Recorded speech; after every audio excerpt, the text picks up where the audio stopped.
Hello, Year 10. Hopefully, all of you had a really nice half term. So, we're going to continue by looking at how meaning is created. This time, we're going to be looking at meaning through props and costumes. So, just a quick recap on what we've learned so far over the previous 6 lessons. So, lesson 1, we were learning how to identify the characteristics of a text. This would include the key themes, the main characters, and understanding the main plots within the play. Lesson 2, we were learning about the context of the play, including the social, historical, and cultural context. We also created our mood board during that lesson. You found examples from the text, how the context are shown within it. Lesson 3, we were learning about form, genre, structure, and style of the play. You also answered your first 4-mark exam question. Lesson 4, you were learning about the different staging configurations and understanding the features of each of the different configurations, along with the advantages and disadvantages of each. You answered your second exam question, which was a 6-marker. Lesson 5, which was the previous lesson to this one, we started to look at meaning and how it can be communicated to an audience. We were learning how meaning is communicated through the use of set design. You also answered your third exam question, which was another 6-marker.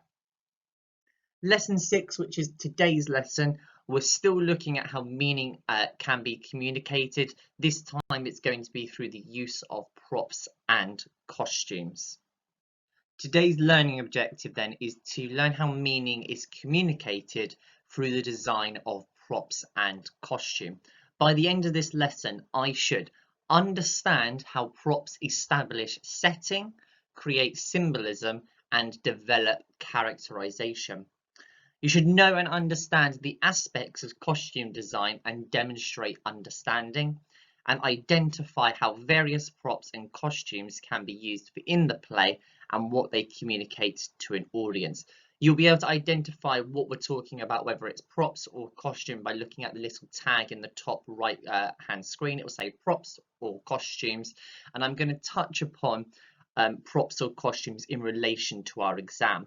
I could teach you everything about props and costume and we will be here for the rest of the year, or I could teach you a really condensed version which will help you answer those types of questions in your exam. So we've already spoken about how meaning can be communicated in a production through the use of lighting, costumes, set design, physical acting skills, sound, vocal. We did that last week. We've also spoken about semiotics, and I reminded you how we could create meaning through the use of semiotics, that idea of creating semiotics through colour, showing the period of the play. All of those types of things I need you to start remembering now. So we're first of all talking about that first success criteria. Understand how props establish setting, create symbolism, and develop characterization. So props. What is a prop? A prop is an item that actors use on stage, such as a book, a walking stick, or a box. I've purposely chosen these images, in particular the Holy Bible as the book, because when we think about a book and that idea again of semiotics, just having that word Holy Bible on that book creates a whole different meaning for the audience than if it were just a book with no writing on it. Those are the types of things that you could really think about. Also, the box, that type of box could possibly indicate somebody's moving house, somebody's packing their things into it. Had I have given you a different type of box, such as a small little ring box, maybe that could have been creating meaning for another reason altogether. So props and setting. So remember, setting is a place or the location. A place might be a house. It could be the pontoon. The location would be Hamble.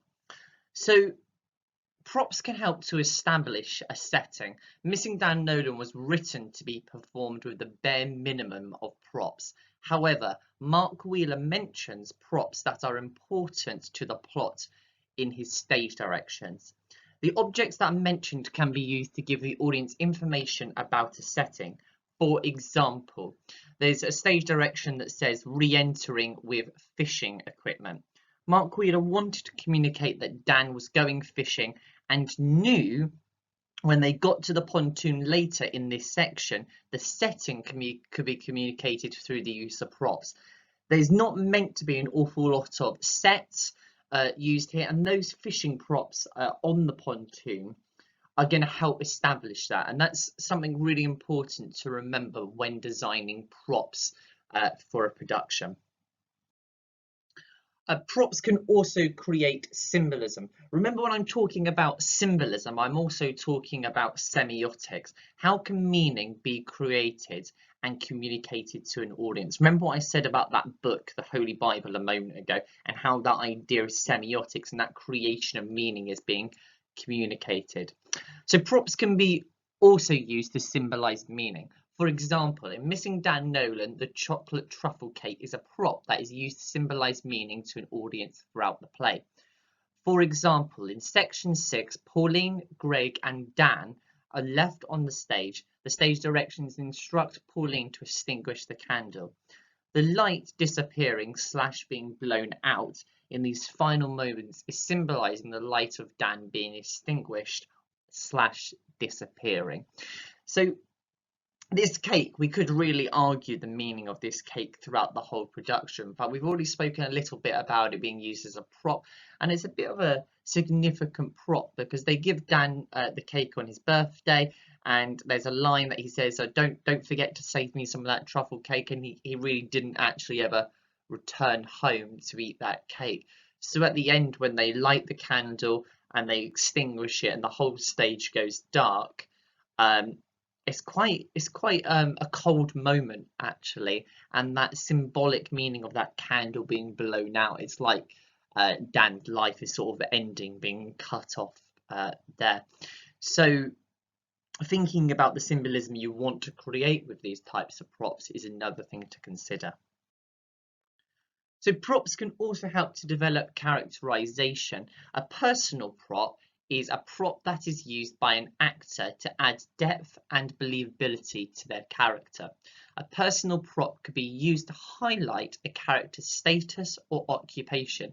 For example, within Missing Dan Nolan, the police officer DS Stewart might have a prop of a police badge or a notepad to take notes.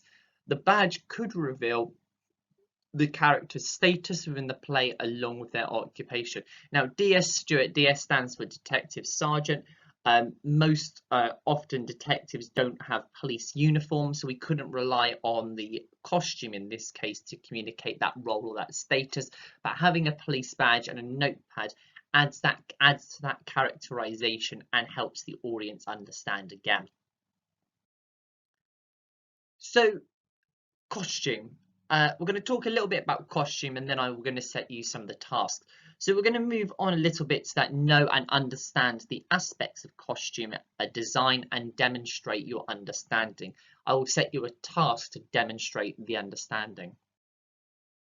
So some of the things that are included in costume design. When I'm asking you to write about a costume design or I'm asking you to draw a costume design, you must include the hair and makeup, accessories, main clothing and shoes. Just to go back to hair and makeup, that does include both guys and girls. Guys can wear makeup on stage. They might need a stubble painted on their face. You might want to put black circles under their eyes. All of that is included in makeup as well. So what can the costume design include? When creating a costume design, either writing about it or drawing about it, it's important to consider what the costume tells the audience about the character's role and personality. You could consider period and context. When I'm talking about the period, I'm talking about the time in which the play is set. We know that this is set 2001/2002, and it was written in 2003. So it was written in the same period that it was set in. The context is that social, historical, cultural context. If you think about Dan wearing his beige Henry Lloyd jacket, That's showing that social context, that's showing his interests. It's also showing the cultural context of the place in which he lives, that being a fishing town. Colour, what are the colours you are going to be using for your costume? Fabric, you've got lots of different types of fabric that we could wear. Is it going to be denim? Is it going to be cotton? Is it going to be woolen? The fit is about how tight or how loose it is. So you might want to have a baggy jumper, an oversized baggy jumper, for example, or you might want to have a tight fitting t-shirt. And all of these decisions you should be justifying as well. The condition, is it brand new? Does it look like it's old and been worn? You should be thinking about headwear and footwear. What type of footwear is going to be suitable for this character? Does this character need anything on his head? Does he wear a hat? Do they wear a little Alice band maybe? What could they be wearing on their head? And the last thing, which I've slightly covered already, is about that hair and makeup. So your very first task then. Now this is about you demonstrating your understanding. So I'm going to read the example answer to you. To the left, you can see that I have grading criteria from 1 to 7. If you look at the worksheet that I provided you for this lesson, I would like you to go through the example answer, and at the beginning of the sentence that shows the grading criteria, you are going to write the number. So for example, number 1 is shows understanding of the character and the importance of in the play. If you look at the example answer, I've indicated where this person starts to show that. I've put a number 1 in brackets in the colour red, and the sentence that follows is to emphasise that she is a school friend, I would dress Sarah in a school uniform of grey trousers with a grey wool long sleeve jumper, etc. He really does show this importance of this character. And just before as well, it says, although Sarah does not have a large role, she is important for showing another side of Dan and the impact he had on his school friends. So I'm going to read the answer. As I go through this, you should be marking off where they show the grading criteria within it. In my production of the play Missing Dan Nolan, the same performer will play Sarah, Claire and Tom. So it is important that the costume can be adapted easily for each character. Although Sarah does not have a large role, she is important for showing another side of Dan and the impact he had on his school friends. To emphasise that she is a school friend, I would dress Sarah in a school uniform of grey trousers with a grey wool long sleeve jumper, white cotton t-shirt and a navy wool school blazer. I think it says shirt, not a t-shirt. The blazer could be removed or replaced when the performer is playing Claire or Tom. I will design a red, blue and gold boat on rolling waves for the badge, which will subtly reinforce the play's images of water and boats.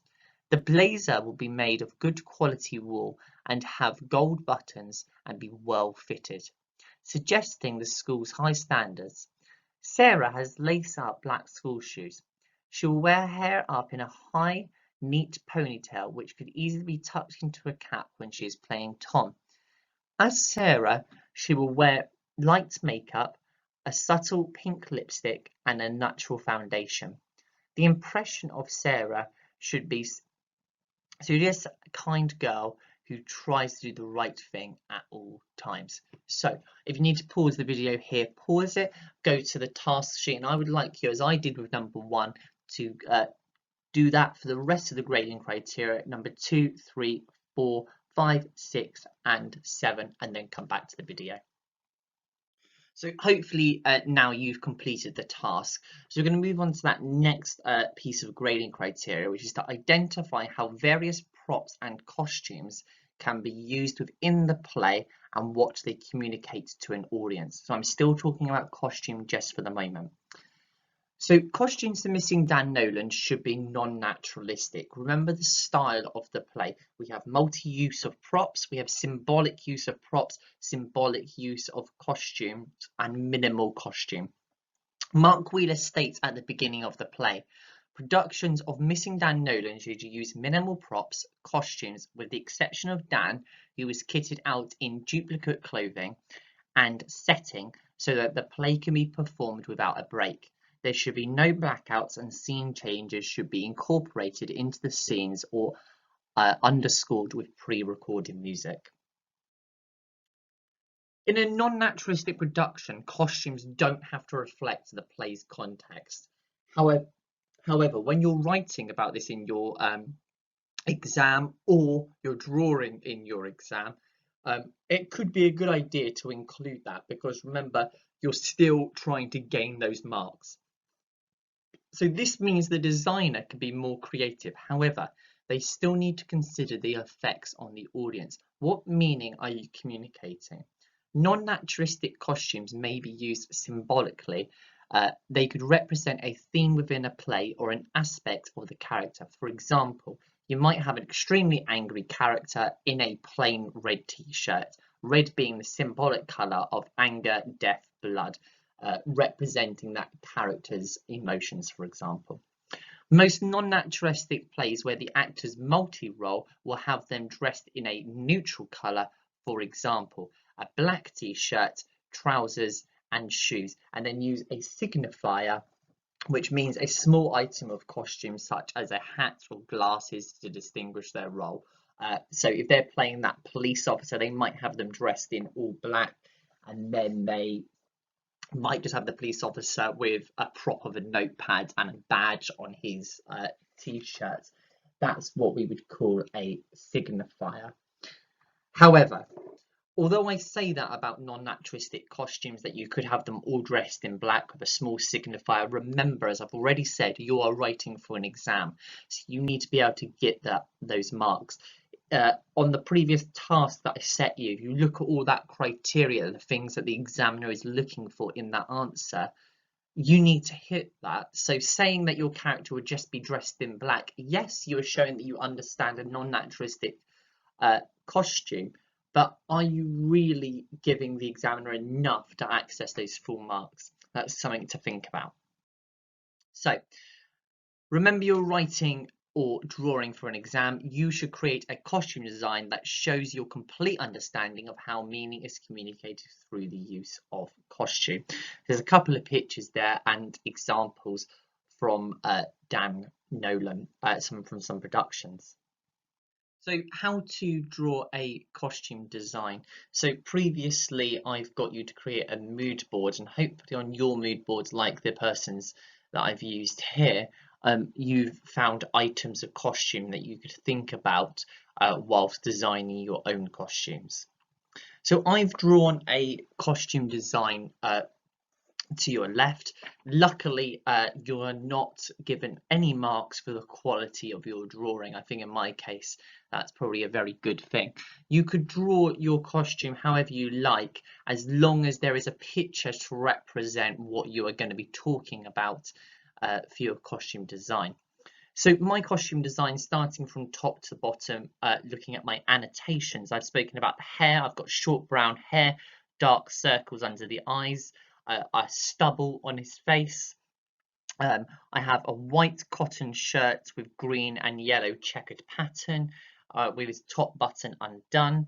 I've got a black belt, a navy blue fleece gillet, which is almost like a body warmer, dark green woolen trousers and brown leather deck shoes. So I've really thought about my costume and thought, right, how can I show that he's from this fishing village, this sailing town? Again, with that gillet and the shirt, in my research, I looked what people from a sailing town or fishing would be wearing, and the deck shoes, again showing that idea of the sailing town where he lives geographically. The stubble and the dark circles, it's quite a distressing time for Greg and Pauline particularly, and I don't think he would have got an awful lot of sleep, and he probably wouldn't be as clean shaven as he usually would be. So when we come to the checklist that I've created you, There are things you have to include and things that you really should be thinking about. So I have included the hair and makeup, the makeup being the dark circles and the stubble, accessories, he's got a belt, the main clothing, the gillets, the shirt and the trousers, and then his brown leather deck shoes at the bottom. Some things that you should be thinking about when designing your costume is the period and context. So I've spoken about a little bit about the social and cultural context within this. The colour, I've really thought about the type of colour there. I've not necessarily included the fit or condition in my annotations, but I might write that to go along with the picture, and any headwear or footwear. In this case, I've got the deck shoes that I've spoken about. So you now have another task, and this is where you now need to show me your understanding of costume design. You are going to create 3 costume designs, including Dan. I also don't want you to copy my costume design exactly. You should label your design as I showed you on the previous slide. You should follow the checklist to help you, and there's bonus points for creativity. So if you need to pause the video here, pause and go off and create your costume designs. Remember, in the exam, you are not given marks for your drawing ability, it's the annotations around it. So task 3, this task looks at props and costumes. So think about the items below and decide how each prop or costume item could be used within the play. You should write notes about what it tells you and what it could communicate to an audience. So you have 9: a maths textbook, fishing rod, a backpack, vodka bottle, notepad, sailing jacket, missing Dan Nolan poster, a woolen beanie hat, and a police uniform. So we have reached the end of this lesson. On the worksheet that I provided you, you will see a thumbs up, a thumbs to the side, or a thumbs down. I would like you to make sure that you circle the one that most applies to you and then explain it. So you should have by now learned how meaning is communicated through the design of props and costume. By the end of this lesson, I should understand how props establish setting, create symbolism, and develop characterization. Know and understand the aspects of costume design and demonstrate your understanding. You've done that by drawing your costume design, also looking at the example answer that I gave you, and identify how various props and costumes can be used within the play and what they communicate to an audience. You should have done that within the last task. Remember, as always, if you have any questions, please message me and I will try to answer them for you.